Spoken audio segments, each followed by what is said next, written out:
여러분, 지난 주말 말입니다. 13일, 14일 매출이 2배 뛴 곳이 많다고 이야기합니다.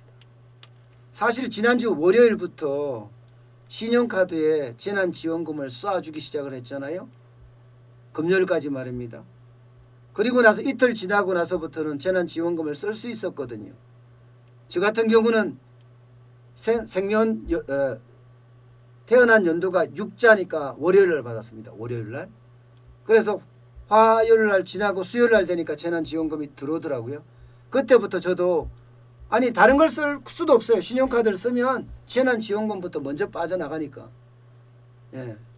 저야 뭐 추가 소비할 그런 입장도 아니고 단지 대체 소비죠. 뭐 대체 소비하는 게 다인데 어쨌든 재난지원금이 지금 뿌려지고 나서 13일, 14일에는 굉장히 좋아졌다. 깜짝 특수를 누릴 정도다. 뭐 이렇게 이야기할 수 있는 정도였습니다. 제가 실제로 가락시장을 갔었거든요. 가락시장을 가보니까요. 이 가락시장에는 마트가 큰 게 한 2-3개 있습니다. 그 마트에 가서 소고기를 사려고 했더니 기왕이면 소고기가 좀 좋은 것 같아서 없습니다. 소고기가 다 떨어졌어요. 그래서 밑에 오면 가락시장 1층에 내려오면 정육 코너가 따로 있습니다. 그래서 정육 코너로 갔어요. 없어요. 돼지고기하고 닭고기는 좀 많이 있는데 소고기 특히 한우는 없습니다. 수입산만 있습니다. 야, 이거 괜찮다. 그랬더니 제가 물어봤어요. 아니 매출 진짜 많이 늘었겠습니다. 이랬더니 많이 늘었다. 코로나19 이전만큼 올라간 거다. 이렇게 계속 갔으면 좋겠다. 뭐 이렇게 이야기할 정도.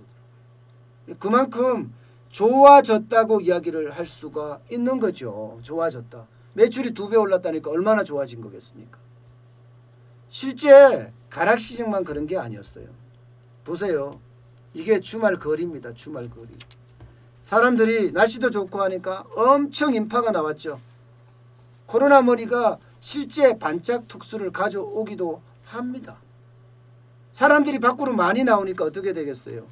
아무래도 외곽에 있는 식당들, 외곽에 있는 카페들, 그리고 시내에도 마찬가지예요. 식당이나 카페나 이런 데가 노래방 빼놓고 당구장 빼놓고 이렇게 폐쇄된 공간 빼놓고 들어가서 먹고 금방금방 나올 수 있는 곳이나 사서 금방금방 나올 수 있는 곳은 굉장히 좋아졌다 이렇게 이야기를 해요.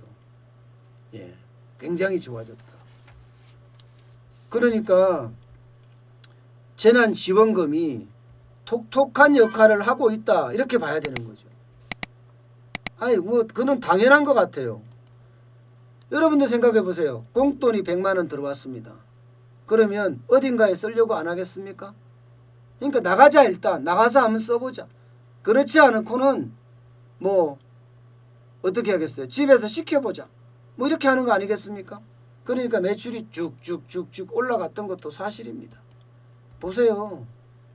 13, 14 편의점 매출 신장률입니다. 보시면 음료 25% 올랐죠. 얼음 24%, 아이스크림 21.2%, 샐러드 13.7%, 과일, 채소, 음료 12.5%까지 올랐어요. 이게 편의점 매출이 이만큼 올라온 것은요. 2가지예요. 2가지. 하나는요. 집에서 편의점에 배달해서 가능합니다. 요즘 뭐 배달이 워낙 발달 다 돼 있으니까 웬만한 편의점에서는 배달이 가능하거든요.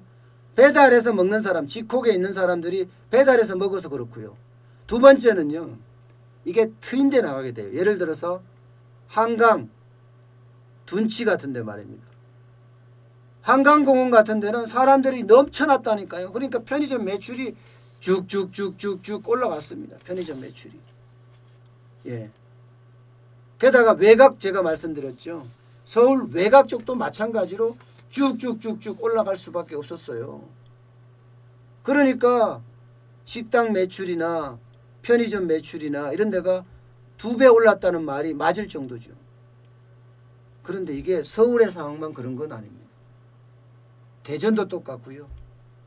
전주도 똑같고 광주도 똑같고 대구도 똑같고 부산도 똑같습니다.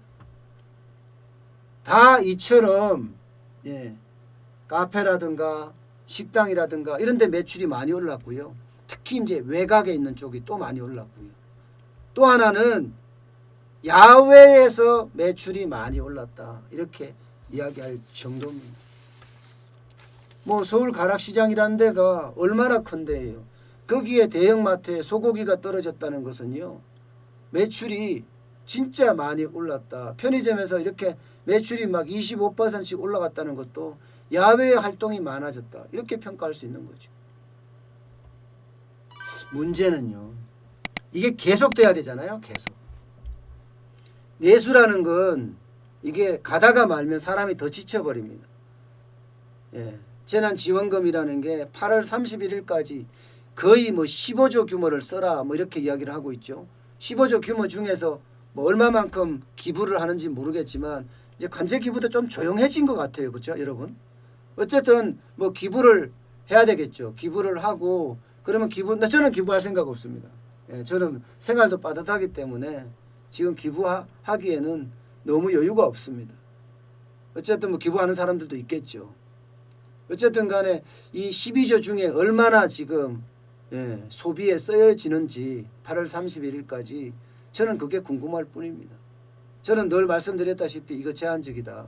전 국민한테 주는 건 제한적이고 결국은 이게 추가 소비가 일어나는 곳에다 많이 줘야 되는데 추가 소비가 일어나지 않고 결국은 대체 소비가 일어날 거다. 저도 저 같은 경우만 하더라도 저는 대체 소비를 하고 있거든요. 아직까지 추가 소비 해본 적 없습니다. 추가 소비 해본 적 없습니다. 결국은 계속 저는 대체 소비로 해서 8월 31일까지 그 돈을 쓸 텐데 저같이 생각하는 사람이 많을 거예요.